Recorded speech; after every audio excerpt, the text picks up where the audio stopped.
Mopar didn't just build muscle cars, they built monsters. Fire-breathing, tire-shredding, pavement-destroying machines that rewrote the laws of physics and left everything else choking on smoke. But here's the thing. While everyone obsesses over the Hemi Cuda and the Charger Daytona, there's an entire arsenal of Mopar muscle that's been completely ignored. Cars that were just as fast, just as brutal, and just as historically significant, but got buried under the hype. These weren't second-rate machines. They were purpose-built performance weapons that dominated drag strips, terrorized street races, and pushed American engineering to its absolute limit. But because they didn't have the flashy names or the Hollywood appearances, they've been forgotten, dismissed as the other Mopars. And that ends today. If you think you know Mopar muscle, think again, because we're about to uncover the 10 most underrated Mopar muscle cars ever produced. Cars that delivered insane performance, but never got the recognition they deserved. And before we light the fuse, hit that subscribe button and buckle in tight, because garage history is about to blow the doors off everything you thought you knew about Chrysler's golden age of power. Number 10, 1970 Plymouth Roadrunner 440+6. Everyone talks about the Hemi Roadrunner, but the 440+6? That's the sleeper that smart buyers knew about.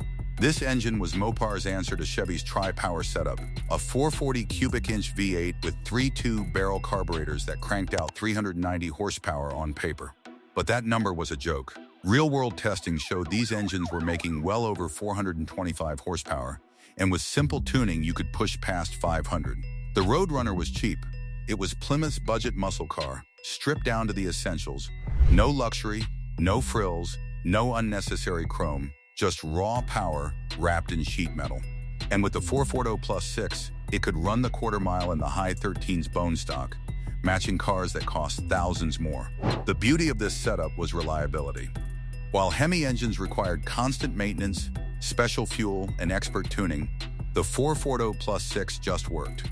You could beat on it all day, and it would keep coming back for more. But buyers kept chasing the Hemi mystique, paying thousands more for bragging rights, while the 440+6 delivered nearly identical performance for a fraction of the cost. Today, Hemi Roadrunners sell for $500,000 or more. The 440+6? You can still find them for under $100,000 if you're patient. And that's criminal, because this engine was just as brutal, far more reliable, and honestly more fun to drive on the street. But while Plymouth was building budget bruisers that working-class heroes could afford, Dodge was cooking up something even more sinister. A compact car with a big block that had no business being there. Number 9, 1969 Dodge Dart GT's 440. Here's a car that shouldn't exist. Dodge took a compact A-body platform, the Dart, and stuffed a 375 horsepower 440 Magnum V8 into it. That's a big block engine in a car that was originally designed for grocery runs and commuting. The result? Absolute chaos on wheels. The GT's 440 could hit 60 mph in under 6 seconds and run the quarter mile in the mid-13s, which was supercar territory in 1969. It had brutal acceleration that would snap your neck, terrifying weight distribution that put 60% over the front wheels, and handling characteristics that could legitimately kill you if you weren't careful or respectful. The front suspension was basically screaming under the weight of that massive engine. But that's exactly what made it legendary on the street. This wasn't a car for posing at car shows or cruising to the drive-in. This was a car built for one purpose: winning street races and destroying anything foolish enough to pull up next to it at a stoplight. Dodge only built around 640 of them in 1969, and most got raced into the ground, blown up, or wrapped around telephone poles by kids who had no idea what they were dealing with. Finding one today is nearly impossible, and when they do surface at auctions, they're still cheaper than B-body Mopars with the same engine. But the GT's 440 was factory fury, a legitimate muscle car that came with a warranty and proved that Dodge engineers were absolutely insane, and it deserves way more recognition than it gets. Number 8, 1971 Plymouth Duster 340. The Duster gets no respect in the Mopar world. People see it as the budget Barracuda, the cheap alternative for buyers who couldn't afford the real thing. But the 340 small block V8 that powered it? That engine was an absolute masterpiece of engineering. With 275 horsepower, it could outrun big blocks that claimed 100 more horses on paper. Why? Because it was light, it revved to the moon like a race engine. and it had cylinder heads that flowed air like they came straight from a NASCAR shop. The 340 was overbuilt, over-engineered, and underrated by the factory. The Duster 340 could run low 14s in the quarter mile all day long, handled better than most B-body Mopars thanks to its lighter weight and shorter wheelbase. Fast, nimble, reliable, and affordable. Young buyers loved it because they could actually afford to insure it and keep gas in the tank. But because it didn't have a big block or a Hemi badge, serious enthusiasts ignored it completely. They dismissed it as a secretary's car or a girl's Barracuda. Today, you can buy a pristine Duster 340 for a fraction of what you'd pay for a Cuda or Challenger with similar performance. And that's exactly why it's so underrated. This car performs at a level that absolutely destroys its price point, and it's one of the smartest investments in the Mopar muscle world right now. Number 7. 1968 Dodge Coronet RT 440. The Coronet RT is the forgotten warrior of Mopar's lineup, the middle child that nobody paid attention to. While the Charger got all the glory, all the magazine covers, and all the Hollywood attention, the Coronet was doing the same thing, just without the spotlight or the fancy fastback roofline. The RT package came standard with the 440 Magnum V8, making 375 horsepower, and it could be optioned with the legendary 426 Hemi for buyers who wanted to go nuclear. This car was fast, it was loud, and it was mean-looking with its aggressive stance and hood scoops. But Dodge made a critical marketing mistake. They positioned it as the sensible muscle car, the family-friendly option with a proper back seat and trunk space. And that killed its reputation. Nobody wanted sensible in 1968. They wanted wild. They wanted outrageous. They wanted something that would make their neighbors complain and their insurance agent cry. So the Coronet got buried under Charger hype and remains forgotten to this day. The performance was identical. Same platform, same engines, same suspension components. But one had a fastback roofline and Hollywood fame, while the other had a practical design and got ignored. Today, Charger RTs sell for 6 figures easily. Coronet RTs, you can find them for half that price or less. Same engine, same performance, same era, just a different badge and body style. And that is the absolute definition of underrated. Number 6. 1970 Dodge Challenger TA. The Challenger TA was built for one reason: to homologate Dodge's Trans Am racing program and compete against Mustangs, Camaros, and Firebirds on road courses across America.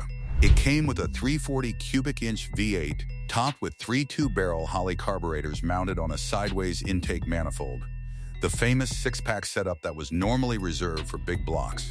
It made 290 horsepower on paper, but real-world dyno testing showed output closer to 350 horsepower. The TA had a fiberglass hood with a massive air scoop that actually worked, side exit exhaust pipes that shot flames and made an ungodly sound, upgraded suspension with heavy-duty components, and aggressive styling that screamed race car from every angle. The ducktail spoiler, the bold graphics, the fat Goodyear tires, only 2,399 were built in 1970, making it genuinely rare. But because it didn't have a big block or a Hemi, enthusiasts overlooked it for decades. Today, the TA is finally starting to get recognition from serious collectors, but it's still undervalued compared to Hemi Challengers or even 440 6-pack cars. And that's insane, because this car was purpose-built for performance, looks absolutely incredible, and represents a specific moment in racing history that can never be repeated. Number 5. 1969 Plymouth Barracuda Formula S 383. The Formula S package turned the Barracuda from a sporty compact into a legitimate performance machine that could hang with anything on the street. With the 3A83 V8 making 330 horsepower, upgraded suspension with heavy-duty torsion bars and sway bars, beefier brakes, and a sure grip differential, this car could absolutely run. It wasn't as powerful as the 440 or Hemi cars on paper, but it was lighter by several hundred pounds, and that made it faster in real-world driving conditions. The power-to-weight ratio was nearly perfect. The Formula S handled like a European sports car and accelerated like an American muscle car, giving you the best of both worlds. It could carve through mountain roads and then destroy you in a straight line. But Plymouth marketed it poorly, focusing all their advertising money on the big block cars and the Hemi, and the Formula S got overshadowed by the flashier, more expensive models. Today, Formula S Barracudas are cheap compared to their big block siblings, often selling for 40–50% less than comparable 440 or Hemi cars. And that makes them one of the absolute best values in Mopar muscle right now, for enthusiasts who actually want to drive their cars instead of just park them at shows. Number 4. 1970 Dodge Super B 440 6-pack. The Super B was Dodge's answer to the Roadrunner, a stripped-down, no-nonsense muscle car built purely for speed and nothing else. And with the 440 6-pack engine option, it was absolutely devastating on the street. 3 2-barrel carburetors, 390 horsepower, and mid-13-second quarter-mile times made this car a legend among street racers. The Super B cut every corner possible to save weight and cost. Rubber floor mats instead of carpet, bench seats instead of buckets. No extra chrome or luxury features, just an engine, a transmission, and enough car to keep it together at high speeds. It got completely buried under Charger and Challenger hype, dismissed as the cheap Mopar that couldn't compete with the sexy fastback designs. Today, Super Bs are significantly undervalued compared to other Mopar B bodies with identical drivetrains. And that's a genuine crime, because this car delivered brutal, tire-smoking performance at a budget price that working-class buyers could actually afford, and it deserves legendary status alongside its more famous siblings. Number 3. 1971 Plymouth GTX 440 + 6. By 1971, the muscle car era was dying a slow, painful death. Emissions regulations, skyrocketing insurance premiums, and fuel economy concerns killed the party. But Plymouth kept the GTX alive for one more year, and you could still order the 440 + 6 tri-power setup. This was the last year for tri-power Mopar engines, and the GTX was one of the final true muscle cars before everything got neutered and strangled by government regulations. But because they came out in 1971 instead of 1970, they're considered late-era muscle cars and get ignored by collectors who want earlier models. That's a massive mistake. These cars represent the end of an era, the last gasp of American performance before everything changed forever. They should be celebrated and preserved as historical artifacts, not forgotten and dismissed. Number 2. 1969 Dodge Dart Swinger 340. The Swinger was the ultimate sleeper in Mopar's arsenal. It looked like a secretary's car. Clean lines, no scoops, no stripes, no hood bulges, nothing aggressive about the styling whatsoever. But under the hood sat the legendary 340 V8, and this thing could absolutely run. Low 14s in the quarter mile, excellent handling thanks to the lightweight A-body platform, and a price tag that made it accessible to young buyers who were just starting their careers. The Swinger was everywhere in the late 60s and early 70s, dominating street races and embarrassing muscle cars that cost twice as much. But today, nobody remembers it. It's been completely forgotten by the collector market, and that's a shame, because this car represents the absolute soul of Mopar muscle. Raw, reliable performance without the flash or the hype. Number 1. 1968 Dodge Dart Hemi, the rarest, most underrated, and most significant Mopar muscle car ever built.